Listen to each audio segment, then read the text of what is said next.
വളരെ സഹായകരമായ സമീപനം. കാരണം മുമ്പ് UDF താഴെ തരത്തിലുള്ള എല്ലാ ആശുപത്രികളെയും സ്വകാര്യവൽക്കരിക്കാൻ ബോധപൂർവമായ നിലപാടുകൾ സ്വീകരിച്ചതായിരുന്നു എന്ന് നമുക്കെല്ലാവർക്കും അറിയാം. ആ സ്വകാര്യവൽക്കരണത്തെ എതിർത്തുകൊണ്ടാണ് സ്വീകാര്യമായ രീതിയിൽ ആതുര ശുശ്രൂഷ മേഖലയിൽ ലോകത്തിന് തന്നെ മാതൃകയാവുന്ന രീതിയിലും അവരുടെ പ്രശംസ പിടിച്ചു പറ്റത്തക്ക രീതിയിലും കേരളം മുന്നേറിയിട്ടുള്ളത്.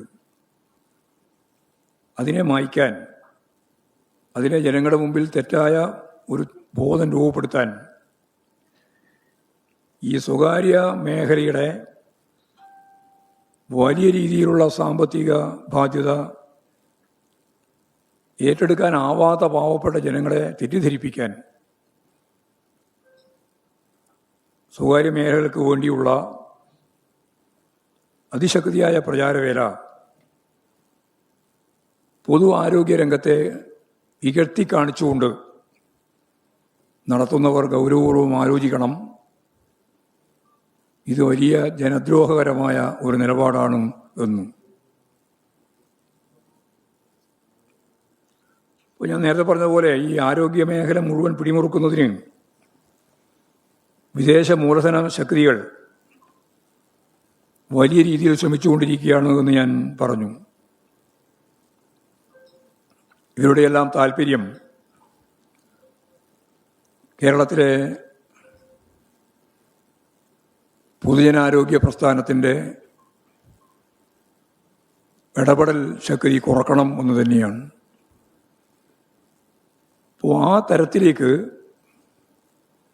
പ്രചാരവേല നയിക്കാൻ ശ്രമിക്കുന്നത് അപകടകരമായ ഒന്നാണ് എന്ന് നമ്മൾ തിരിച്ചറിയണം. ഇപ്പോൾ നടത്തിക്കൊണ്ടിരിക്കുന്ന ഈ പ്രചരണങ്ങൾക്ക് പിന്നിലുള്ള ഇത്തരത്തിലുള്ള ദുഷ്ടലാക്കുകൾ തുറന്ന് പറയാനും അത് ജനങ്ങളിൽ കൃത്യമായിട്ട് എത്തിക്കാനും മാധ്യമങ്ങൾ ശ്രദ്ധിക്കണം എന്നുകൂടി ഞാൻ ഇതിൻ്റെ ഭാഗമായിട്ട് പറഞ്ഞു വെക്കുകയാണ്. കേരളത്തിലെ ആരോഗ്യ മേഖലക്കെതിരായി നടക്കുന്ന പ്രചരണങ്ങൾക്ക് പിന്നിൽ ഇത്തരത്തിലുള്ള ശക്തികളുടെ ആവശ്യത കൂടി ഉണ്ട് എന്ന കാര്യവും തിരിച്ചറിയണം എന്നാണ് അത് സംബന്ധിച്ച് പറയാനുള്ളത്. ഇപ്പോഴുണ്ടായ ഏറ്റവും പ്രധാനപ്പെട്ട ചർച്ച കോട്ടയത്ത് നടന്ന പ്രശ്നവുമായിട്ട് ബന്ധപ്പെട്ടുകൊണ്ടാണ്.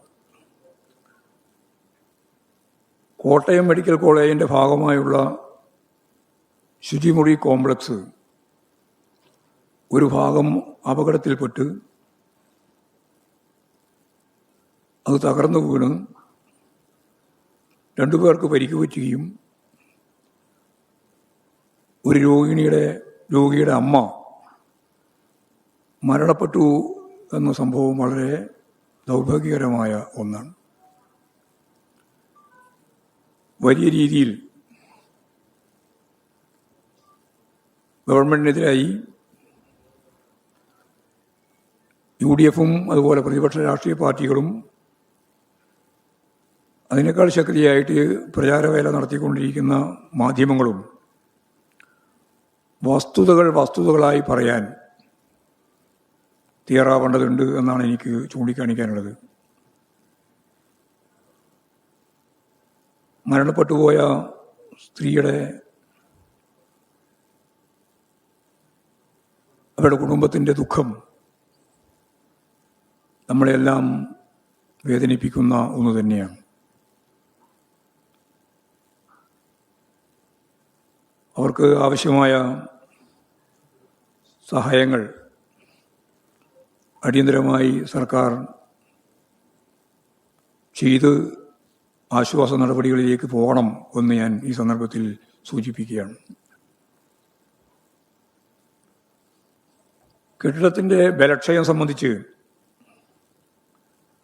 വളരെ മുമ്പ് തന്നെ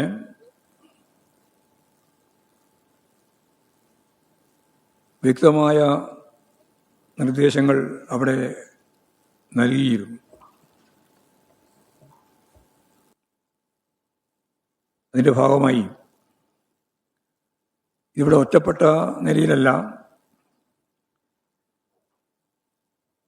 കഴിഞ്ഞ മാസം മന്ത്രിതലത്തിൽ ചേർന്ന ഒരു യോഗം ബലക്ഷയ പ്രശ്നം പൊതുവെ കൈകാര്യം ചെയ്യാൻ തീരുമാനിക്കുകയും ചെയ്തിട്ടുള്ളതാണ്. മാത്രമല്ല, അത് പുതിയ കെട്ടിടത്തിലേക്ക് മാറ്റാൻ